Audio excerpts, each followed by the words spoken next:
देखिएगा भैया, आज का टॉपिक क्या है अपना? मेमोरी। क्या इस वर्ड को कभी सुना है? सुना है ना?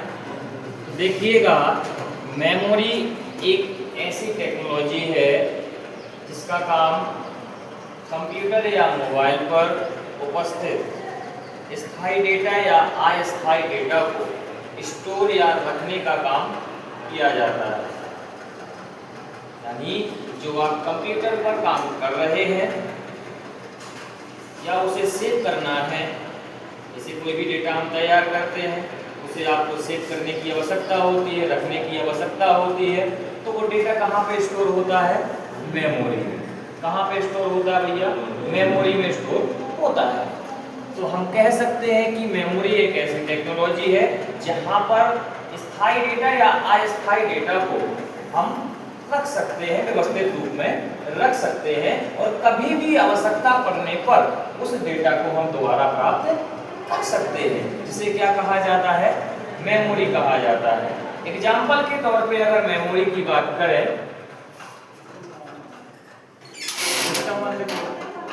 एग्जाम्पल के तौर पे अगर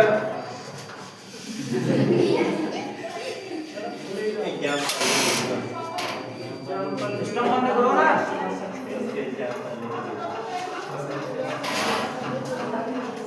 तो भैया मेमोरी को समझ गएगा। मेमोरी कैसी टेक्नोलॉजी होती है? किसी भी प्रकार के स्थायी या अस्थायी डेटा को स्टोर करके या व्यवस्थित करके रखना किसका काम होता है? मेमोरी का काम होता है। मेमोरी जो होती है, मेमोरी में उपस्थित डेटा को हम आवश्यकता पड़ने पर कभी भी उस डेटा को सही सलामत प्राप्त कर सकते हैं। आगे बात समझ में? अब मेमोरी जो होती है मुख्य रूप से इसे दो भागों में डिवाइड किया गया है। यानी जो मेमोरी होती है इसे कितने भागों में विभाजित किया गया भैया? दो भागों में विभाजित किया गया है। प्रथम होती है प्राथमिक मेमोरी, जिसे मेन मेमोरी के नाम से भी जानते हैं। प्राथमिक पहली कौन सी मेमोरी होती है भैया? प्राथमिक मेमोरी। दूसरी होती है द्वितीयक मेमोरी। अब देखिएगा आप, जो प्राथमिक मेमोरी होती है इसे दो भागों में फिर से डिवाइड किया जाता है। एक होता है रैम, दूसरा होता है रोम। यानी जो हमारे कंप्यूटर में प्राथमिक मेमोरी होती है उसे कौन कौन से नाम से जान सकते हैं अपन? प्राथमिक मेमोरी, मुख्य मेमोरी या फिर मेन मेमोरी के नाम से जान सकते हैं। अब जो प्राथमिक मेमोरी होती है इसे भी कितने भागों में विभाजित किया गया है भैया? दो भागों में विभाजित किया गया है। एक होता है रैम और दूसरा होता है रोम। इन वर्डों को आपने ज्यादातर सुना होगा। जब भी आप कभी भी मोबाइल या कंप्यूटर खरीदने जाते हैं तो आप दुकानदार से सबसे पहले ये वर्ड जरूर पूछते हैं कि भैया मोबाइल या कंप्यूटर की रैम कितनी है और रोम कितना है? पूछते हैं कि नहीं? क्यों पूछते हैं? कभी सोचा है? नहीं पता, मैं बता दे रहा हूं। देखिए, यहाँ पे बात आई रैम। सबसे पहले इनकी फुल फॉर्म सुन लो। रैम का फुल फॉर्म होता है रैंडम एक्सेस मेमोरी। क्या होता है भैया? दूसरा होता है रीड ओनली मेमोरी। रोम का फुल फॉर्म क्या होता है? Read only memory. अब देखिएगा, जो रैम होता है जैसा कि नाम से स्पष्ट है, रैंडम एक्सेस मेमोरी। यानी रैम मेमोरी में उपस्थित डेटा को हम डिलीट भी कर सकते हैं, संशोधित भी कर सकते हैं या उसमें सुधार भी कर सकते हैं, जो काय में उपस्थित होंगे? रैम में। यानी ये एक प्रकार से कैसी मेमोरी है? अस्थायी मेमोरी के अंतर्गत आती है। कौन? रैम। दूसरा होता है रोम। इसके नाम से भी स्पष्ट हो रहा है रीड ओनली मेमोरी। यानी इस मेमोरी में उपस्थित डेटा को केवल हम पढ़ सकते हैं। क्या कर सकते हैं? पढ़ सकते हैं। इसमें उपस्थित डेटा में हम कोई सुधार नहीं कर सकते। अगली बात समझ में? एग्जाम्पल के तौर पे अगर इसकी बात करें तो तो मैं एक एग्जांपल छोटा सा मोबाइल का दे रहा हूँ। मोबाइल में कई सॉफ्टवेयर ऐसे होते हैं जिन्हें आपको लगता है हमें इनकी उपयोगिता नहीं है और आप उन्हें अनइंस्टॉल करने की कोशिश भी करते हैं, लेकिन उसमें अनइंस्टॉल का कोई ऑप्शन नहीं आता है। डिसेबल का ऑप्शन आ जाता है कि आप इसे भैया देखना नहीं चाहते हैं तो आप डिसेबल कर सकते हैं, अनइंस्टॉल नहीं कर सकते। क्यों नहीं कर सकते हैं? क्योंकि वो किस मेमोरी में होता है? रोम में। जब भी कंपनी, चाहे वो मोबाइल निर्माता कंपनी हो चाहे वो कंप्यूटर निर्माता कंपनी हो, कोई भी कंपनी का इंपॉर्टेंट डेटा होता है उसे कहाँ रखा जाता है? रोम में। क्यों रखा जाता है? क्योंकि इसमें उपस्थित डेटा को हम डिलीट नहीं कर सकते, इसमें कोई बदलाव नहीं कर सकते। आगे बात समझ में? अब देखिएगा जो रैम होता है, अच्छा आगे क्वेश्चन हम आप लोगों से कर रहे हैं। आप ये बताएं कि जैसे अभी आप लैब में प्रैक्टिकल कर रहे होंगे, सिस्टम चला रहे थे, तो क्या आप जब कंप्यूटर को चला रहे थे, भले आप वो फाइल सेव नहीं कर रहे थे, भले वो आप फाइल सेव नहीं की है, करंट समय में जो भी काम कर रहे थे, तो क्या उस टाइम के लिए आपको मेमोरी की आवश्यकता होती है? हाँ या ना? पक्का होती है? ठीक है, सही बोल रहे हो आप। जब भी आप करंट समय में काम करते हैं तो उस टाइम पे भी आपको मेमोरी की आवश्यकता होती है। एग्जाम्पल के तौर पे बात करें, जैसे हम अभी चल रहे हैं तो हमें भी जमीन की आवश्यकता चलने के लिए भी है, और जाके अगर हम स्थिर भी बैठ जाएं तो भी हमें आवश्यकता पड़ती है कि नहीं? तो ठीक उसी प्रकार से जब हम कंप्यूटर या मोबाइल पर काम करते हैं तो भी हमें किसकी आवश्यकता पड़ती है? मेमोरी की आवश्यकता पड़ती है। और फिर जब हम उसी डेटा को सेव करते हैं तो फिर तो हमें आवश्यकता पड़ती ही है।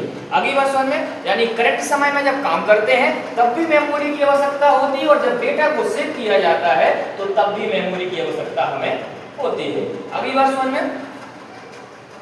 तो रैम का काम क्या होता है? जब भी आप काम करते हैं, देखिए जब आप काम करते हैं तो जो आपका वो डेटा रहता है वो कहाँ रहता है? रैम में। कहाँ रहता है? रैम में। एक अस्थायी मेमोरी है रैम, जैसा कि मैंने आपको अभी बताया था कि रैम कैसी मेमोरी होती है? अस्थायी। तो आप लोगों ने देखा भी होगा कि अचानक से अगर लाइट चली जाए या अचानक से सिस्टम बंद हो जाए तो आप जो काम करते हैं, अगर वो डेटा आपने सेव नहीं किया है, तो जब दोबारा आप सिस्टम को चालू करते हैं तो जो आपका डेटा होता है वो क्या हो जाता है? डिलीट हो जाता है या हट जाता है। क्यों हट जाता है? क्योंकि वो कहाँ उपस्थित रहता है उस टाइम पर? रैम में। और रैम कैसी मेमोरी होती है? अस्थायी। आगे बात समझ में? अब रैम भी भैया दो प्रकार के होते हैं। कितने प्रकार के होते हैं? एक होता है एस रैम और दूसरा होता है डी रैम। अगली बात समझ में? इसका फुल फॉर्म होता है स्टैटिक रैंडम एक्सेस मेमोरी और इसका फुल फॉर्म होता है डायनेमिक रैंडम एक्सेस मेमोरी। आगे बात समझ में? अब रोम भी भैया तीन प्रकार के होते हैं। कितने प्रकार के होते हैं? तीन प्रकार के। एक होता है पी रोम, दूसरा होता है ईपी रोम और तीसरा होता है डबल ई पी रोम। अब इनके फुल फॉर्म जो होते हैं, पी रोम का फुल फॉर्म होता है प्रोग्रामेबल रीड ओनली मेमोरी। क्या होता है? Programmable read only memory. दूसरा होता है ईपी रोम, जिसका फुल फॉर्म होता है erasable programmable read only memory. क्या होता है? Erasable programmable read only memory. तीसरा होता है डबल ईपी रोम, जिसका फुल फॉर्म होता है electrical erasable programmable read only memory. आगे बात समझ में? आगे बात समझ में? तो देखिएगा, ये बात हुई अभी किस मेमोरी की? प्राथमिक मेमोरी की, जिसे मुख्य या मेन मेमोरी भी अपन कहते हैं। अब बात करते हैं द्वितीयक मेमोरी की। किसकी बात करते हैं भैया? द्वितीयक मेमोरी की। तो सेकेंडरी मेमोरी या द्वितीयक मेमोरी वो मेमोरी कहलाती है जिन्हें आवश्यकता पड़ने पर हम कंप्यूटर या मोबाइल में बाहरी पोर्ट पर लगा देते हैं। बाहरी पोर्ट का तात्पर्य, जैसे मान के चलें आपके मोबाइल की जो क्षमता है वो 8 GB की है और आपको डेटा 10 GB का स्टोर करना है, या पर्सनली कुछ जानकारी है जिसे आप अपने सिस्टम पर नहीं रखना चाहते हैं, जिसे आप अपने पर्सनल मेमोरी में रखना चाहते हैं तो उसके लिए आप क्या करते हैं, द्वितीयक मेमोरी को बाहर से मार्केट से खरीद लेते हैं। जैसे एग्जाम्पल के तौर पे अपन बात करें, पेन ड्राइव, एक मेमोरी कार्ड आता था, पहले मोबाइलों में लगता था, चिप के रूप में आते थे ना, सीडी वगैरह, है ना, हार्ड डिस्क, मैग्नेटिक टैप, है ना, ये सारी चीजें जो होती हैं किसके अंतर्गत आती हैं, द्वितीयक मेमोरी के अंतर्गत आती है। आगे बात समझ में। तो ये बात हुई भैया मेमोरी की। अब कुछ इनकी इकाइयाँ होती हैं जिनके बारे में अपन को जानकारी बहुत जरूरी है। तो देखिएगा, सबसे छोटी इकाई जो होती है वो क्या होती है, बिट। क्या होती है भैया, बिट। यानी मेमोरी की सबसे छोटी इकाई जो होती है वो होती है बिट। और जब 8 बिट हो जाते हैं तो बन जाता है एक बाइट। कितना बन जाता है भैया, जब 1 बाइट होता है तो वो कितने बिट के बराबर होता है, 8 बिट के बराबर। आगे बात समझ में। यानी 1 बाइट कितने बिट के बराबर होता है, 8 बिट के बराबर होता है। और मेमोरी की सबसे छोटी इकाई जो मानी जाती है वो क्या मानी जाती है, बिट। क्या मानी जाती है भैया, बिट। अब देखिएगा, सबसे छोटी इकाई बिट है और अगर 8 बिट हो गए तो एक बाइट बन जाता है। अब बिट क्या है, इसमें जो भी हम अल्फाबेट लिखते हैं उनकी एक एक जो वर्ड होते हैं, यानी जो वर्ड जैसे मान के चलें ABCD ये लिखा है तो ये कितने बिट हो जाएगा भैया, 4 बिट। कितने बिट हो जाएगा, कितने बाइट लिखे, 4। तो ये क्या कहला, कितने बिट हो जाएंगे, 4 बिट। बिट समझ में आ गया।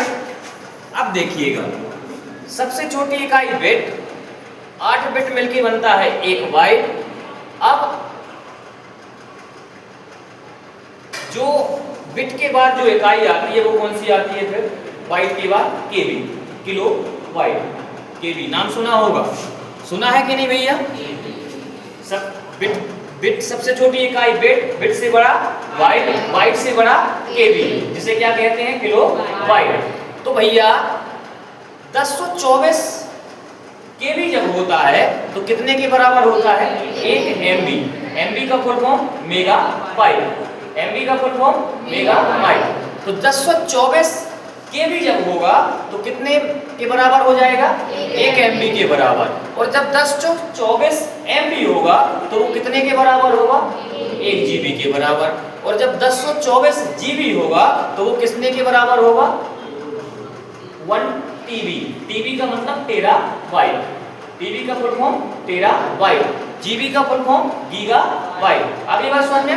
अब देखिएगा, जो 1 MB होता है, यानी जो मेमोरी होती है, मेमोरी में अगर 1 MB डेटा स्टोर हो गया, मान के चलें आपके मोबाइल में 1 MB का कोई डेटा आपने स्टोर किया, तो वो लगभग 10,48,576 वर्ड के बराबर होता है। कितने के बराबर होता है,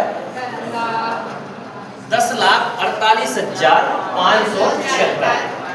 आगे बात समझ में। यानी अगर 1 MB डेटा आपने स्टोर किया है तो वो उसमें लगभग कितने वर्ड होंगे, 10,48,576। और आप एक दिन में कई GB के डेटा को स्टोर करते हैं, कई GB इंटरनेट को खर्च करते हैं। मान के चले अगर आप 1 MB इंटरनेट खर्च कर रहे हैं तो लगभग आपने कितने वर्डों को देखा या सुना या स्टोर किया है, 10,48,576 वर्डों को या तो आपने अपने कानों से आवाज के रूप में सुना है, या फिर उसे स्टोर किया है, या फिर अपनी आंखों से उसे आपने पढ़ा है। अगली बात समझ में। तब जाके कितने MB इंटरनेट खर्च कर पाते हैं आप, 1 MB। तो दिन भर में कितने GB खर्च करते हो, इसकी भी कैलकुलेशन कर लेना है ना, एक दिन बताई थी ना कैलकुलेशन करना। तो भैया ये समझ में आ गया, किसी को कोई दिक्कत नहीं, चलो ठीक।